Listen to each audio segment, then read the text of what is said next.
Alors, je m'appelle Aurélie Lation, je viens de Vétro ma formation, en fait, j'ai étudié à l'EPFL en sciences de la vie, mon bachelor et mon master, et après j'ai fait un doctorat en neurosciences, comportement surtout et stress.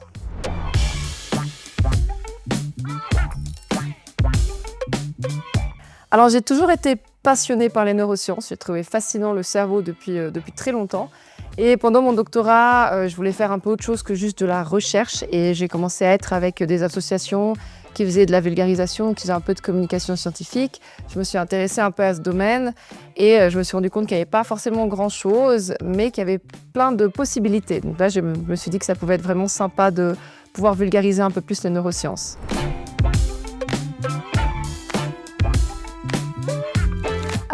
L'idée de la fabuleuse maison cerveau, c'est un peu parti sur une sorte de délire avec Alexandre Pinault, qui est co-auteur avec moi, où on avait cette idée de faire quelque chose pour les enfants sur le stress, sur les neurosciences, mais on ne savait pas exactement quoi. Et il y a eu un appel à projet pour un workshop de communication scientifique. Donc on devait présenter un projet pour pouvoir y participer. On s'est dit, bon, allez, on le fait. On a monté un peu ce projet en 2 jours dans nos têtes, on l'a présenté. Et ce qu'on ne savait pas, c'est que c'était en fait un concours et que si on gagnait le concours, on devait faire le projet.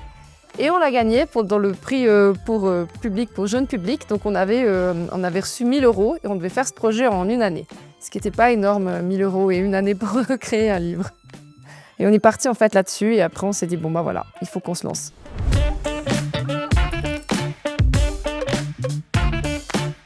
Alors, ce qui a été très difficile au début, c'est que on avait besoin de budget. On s'est repenché après ce concours sur le budget du livre, sur ce qu'on voulait faire.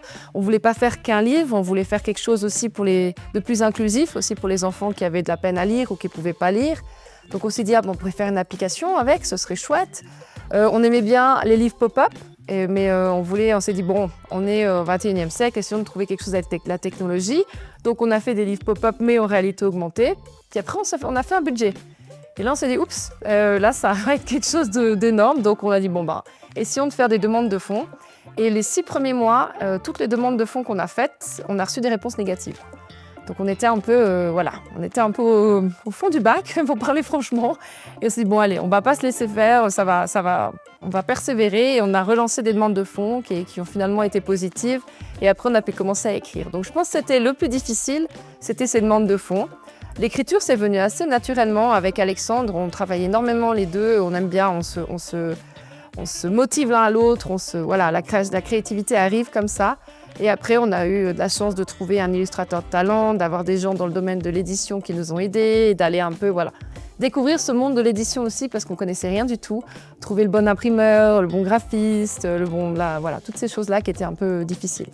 Et après, se faire connaître, ça a été la deuxième partie un peu plus compliquée aussi.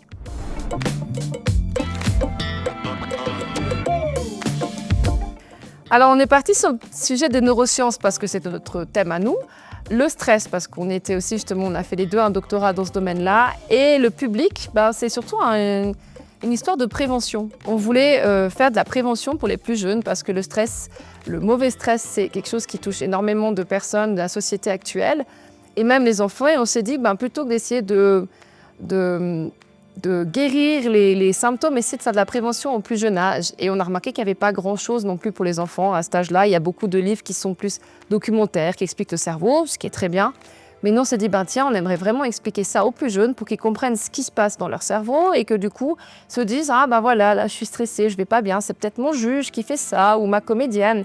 Je trouvais que c'était un public vraiment, vraiment sympa. Et comme on a les deux des enfants aussi, on s'est dit, pourquoi pas allier le plaisir et le travail.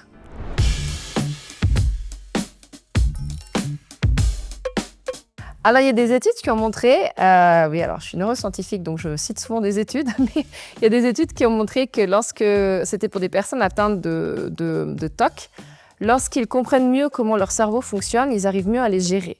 Et on s'est dit, les enfants, ils sont hyper curieux, ils ont envie de connaître plein de choses. Donc, s'ils arrivent à comprendre aussi mieux comment leur cerveau fonctionne quand ils sont stressés, qu'est-ce qu'ils peuvent faire aussi pour gérer ce stress, ça pouvait les aider après et à amener aussi la communication avec les parents. C'est aussi le concept du livre, c'est pour les enfants, mais On aime bien qu'il y ait un dialogue aussi avec les adultes, les enseignants, les parents, les frères et sœurs, etc.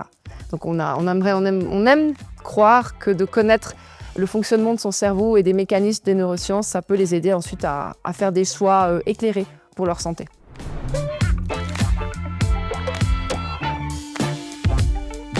On en a eu beaucoup, oui. On adore en fait avoir ces retours parce que c'est très gratifiant pour notre travail. Et on a eu de parents, d'enseignants, mais aussi de thérapeutes qui utilisent des fois ça avec leurs patients, les enfants. Et ils trouvent ça génial. Les retours qu'on a souvent, c'est « Mais j'ai appris plein de choses aussi, moi, en fait, je ne savais pas, et c'est vraiment cool ». Et ouais, ça les aide. On a eu des gens qui ont des enfants qui sont neuroatypiques, qui les ont dit « Ah, bah ça l'aide aussi à comprendre ». On a vraiment des retours positifs sur le fait que ça peut aider et puis que ça fait une histoire sympathique aussi à lire.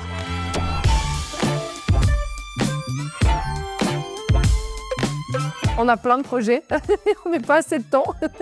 Non, alors, on a le tome 3 qui sera sur les mécanismes de l'addiction, avec une particularité sur l'addiction aux écrans, donc tout ce qui est mécanisme dans le cerveau à expliquer aux plus jeunes, qui devrait normalement, on espère, sortir l'année prochaine, au printemps l'année prochaine.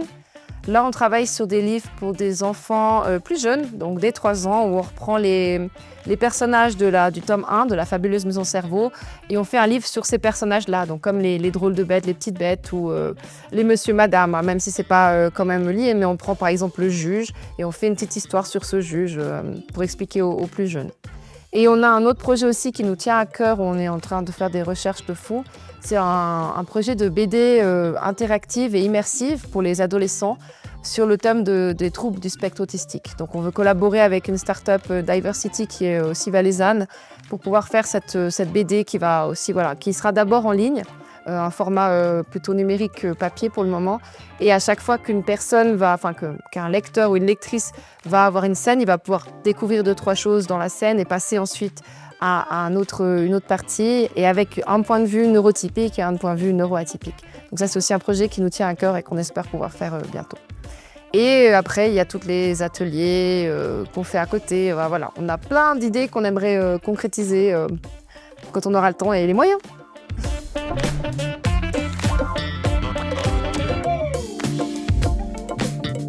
Alors, on a créé des ateliers avec chaque tome. Le tome 1, c'est justement sur le stress. On a créé un grand atelier, un atelier avec une grande bâche. Je ne l'ai pas ici, mais c'est une bâche de 1 mètre sur 2 qui reprend la carte qui est dans la maison cerveau. On a notre petit doudou qui nous accompagne partout aussi, qui aime bien. Et puis, on a Michel. Voilà. Alors, ça, c'est notre ami Michel, qui est en fait un crâne qu'on aime bien prendre aussi. Où c'est un cerveau qui... Alors, info, certains enfants nous disent « Mais c'est un vrai !» Non, non, c'est en plastique, où on peut le faire en tant que puzzle et puis le remonter. Et on a toute une activité ensuite, on a des puzzles à faire, on a, comme on aime bien parler d'équilibre dans le tome 2, surtout d'équilibre de ce qu'on mange et de ce qu'on fait, on a des roues qu'on peut tourner. Et en fonction de ça, les enfants vont avoir une nourriture, ça peut être un fast-food ou au contraire un fruit et un légume.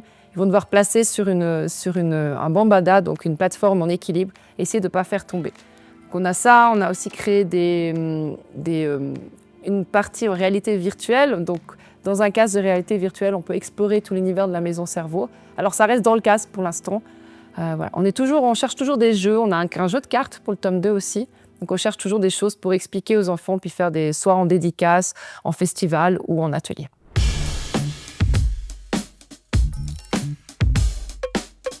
On a un site internet, c'est fabuleusemaisencerveau.ch, où on peut retrouver un peu nos livres, on peut même les acheter directement.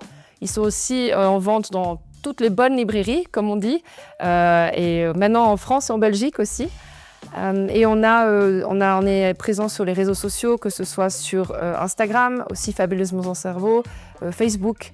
Et sur LinkedIn, on n'a pas une page spécifique, mais sous Aurélie Lation ou Alexandre Pinault, ou Neuracademia aussi, qui est notre association et notre maison d'édition, parce qu'on fait tout un peu tout seul, on est auto-édité. Là, on a toutes les informations. Mais on est principalement actifs sur Instagram et sur Facebook, où on poste des événements, où on poste aussi des updates, des choses des nouvelles de nos projets, et où on appelle aussi des fois à notre communauté de nous aider, de nous donner des avis, des choses comme ça.